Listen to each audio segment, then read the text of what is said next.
Conte de fées en français. Hercule le héros. Remettons le cadran solaire à l'heure de la Grèce antique. Les hommes croyaient en des mythes et légendes magiques qui expliquaient le fonctionnement de la nature. Il y avait des hommes et des femmes extraordinaires qui avaient des capacités magiques qu'on appelait les Olympiens. Les Olympiens possédaient de grands pouvoirs et étaient considérés comme des êtres surdoués. Certains pouvaient contrôler la mer et d'autres invoquer la foudre et le tonnerre. D'autres encore pouvaient changer de forme et presque tous pouvaient voler. En outre, les Olympiens étaient également connus pour leur sagesse et leur tempérament féroce. Zeus était la figure légendaire la plus populaire de toute la Grèce antique. Il était le roi de tous les Olympiens et siégeait sur le trône du mont Olympe. Il maniait la foudre et contrôlait le temps. Il pouvait faire pleuvoir et neiger en claquant des doigts. Zeus était marié à la reine Héra. Ils eurent un enfant nommé Arès. Arès était grand, beau, et sa chevelure était parfaite. C'était un guerrier émérite. Arès était le fils parfait. Il y avait un quatrième membre dans cette famille d'élite. Il s'appelait Hercule. Hercule vivait avec son père, sa belle-mère et son demi-frère. Hercule était incroyablement fort, courageux, un leader né.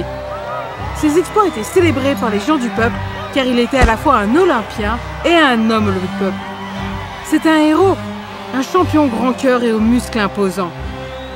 Hercule n'était pas le bienvenu dans la famille royale. Il avait toujours été traité comme un étranger. Une fois, lors de la fête de famille... Maman, tu peux me passer la salade? Maman, tu peux me passer la salade? C'est ton 12e bol, Herc. Tu vas encore en manger une douzaine?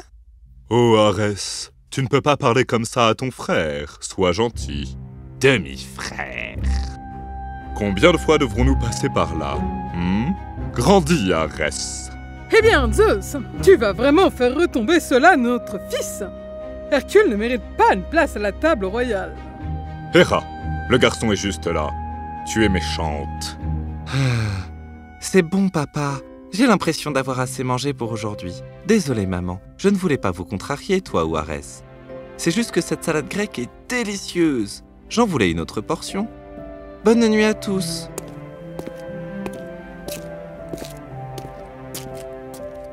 Quoi que je fasse, je serai toujours un étranger ici.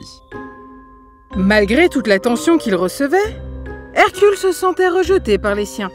Il restait au lit, se sentant seul et misérable, passait des nuits blanches et se rendait au gymnase à chaque fois qu'il se sentait mal, ce qui était très souvent le cas.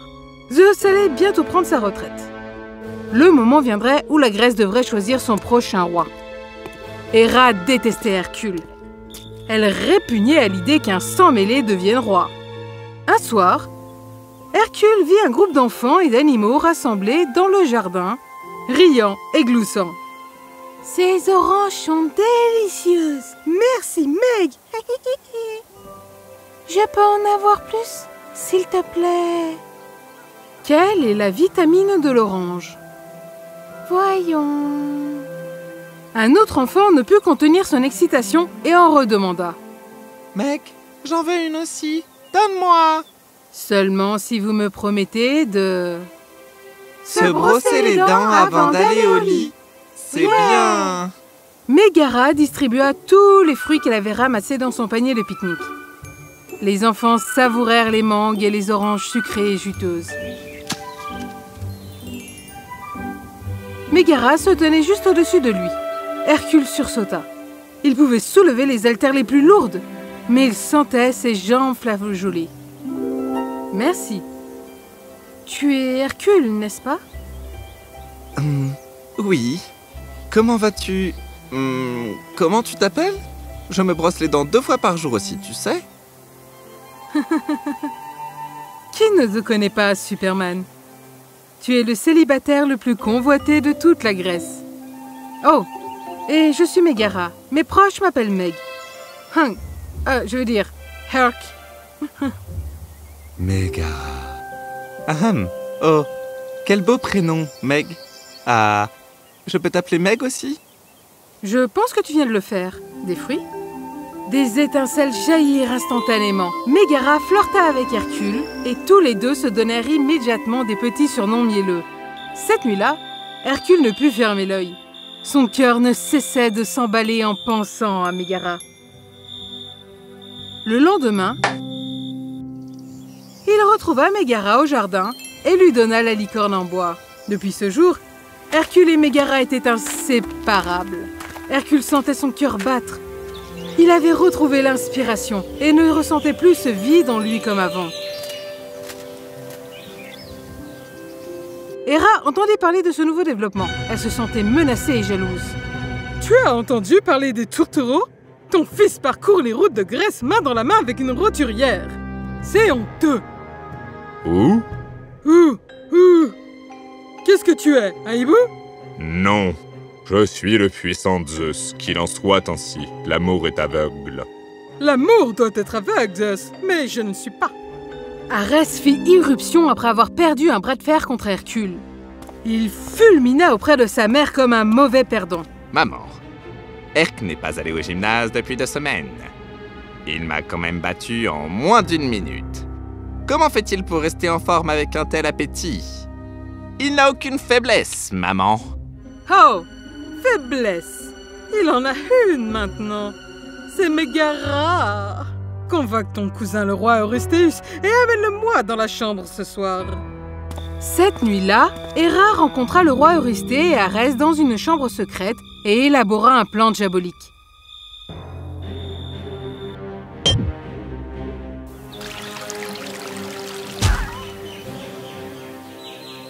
Mégara rencontra Hercule. Elle était loin de se douter qu'il s'agissait du roi Eurysthée, l'imposteur. Hercule, quant à lui, se réjouit de rencontrer Mégara ce soir-là, après sa séance de gymnastique. Herc, mon frère, j'abandonne. Comment tu fais? Tu es parfait. Dévoile-moi ton secret. Hein? Pas aujourd'hui, Arès, d'accord? Je dois courir. D'accord, mais garde ce secret au sein de la famille, hein? Ha ha. Pendant ce temps, l'imposteur Hercule emmenait Mégara dans les bois. Il faut que je te montre ce nouvel endroit en ville. Marche un peu plus loin avec moi, Meg. Il y a quelque chose de bizarre chez toi aujourd'hui, Herc. Oh, je me suis coiffé différemment, c'est tout. Non, ce n'est pas ça. Ta voix, elle est beaucoup plus grave. Avant que Mégara ne puisse comprendre ce qui n'allait pas, il était trop tard. Je le savais. Qui es-tu? Je n'ai pas de compte à te rendre, roturière. Je t'ai trompé, il n'en fallait pas plus, n'est-ce pas, petite paysanne? Ah, oublie tes illusions. Hercule ne te laissera jamais gagner. Faux. Hercule va ployer le genou devant Héra, la seule et unique vraie reine de Grèce. Pendant ce temps-là... Mégara, où es-tu? Meg, où es-tu? Pendant ce temps, Hercule passait les heures à chercher Meg dans le jardin.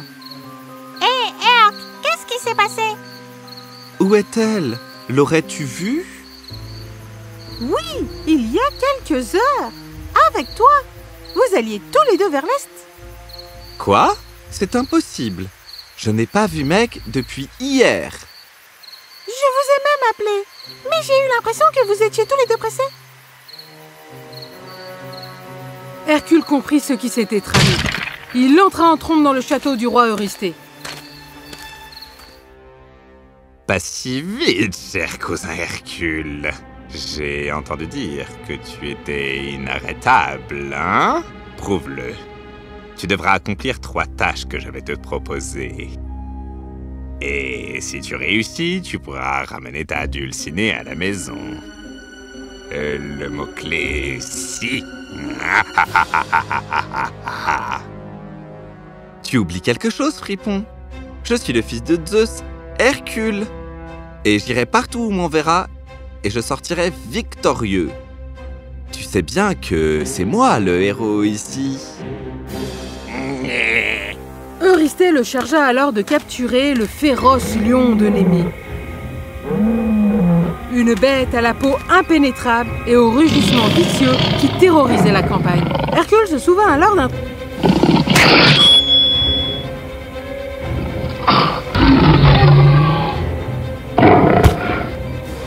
truc qu'il avait appris d'un vieux chasseur qui lui avait dit un jour que s'il parvenait à faire ouvrir la gueule à un lion, il pourrait l'attaquer à main nue. Hercule se mit à narguer le lion, à danser autour de lui et à crier des insultes. Viens à moi, petit chatounet. C'est tout ce que tu as? Soudain, le lion se mit à rétrécir. Ses muscles massifs diminuèrent. Ses griffes se rétractèrent et ses dents devinrent plus petites. En quelques secondes, le lion de Némée s'était transformé en petit lion inoffensif. Hercule ramassa le petit et retourna auprès d'Eurysthée. Sa première tâche accomplie. Pas mal pour un demi-roturier. Je n'ai pas de temps à perdre avec tes fausses louanges. Quelle est la prochaine étape? Va au mont Erymanthos, un sanglier t'accompagnera.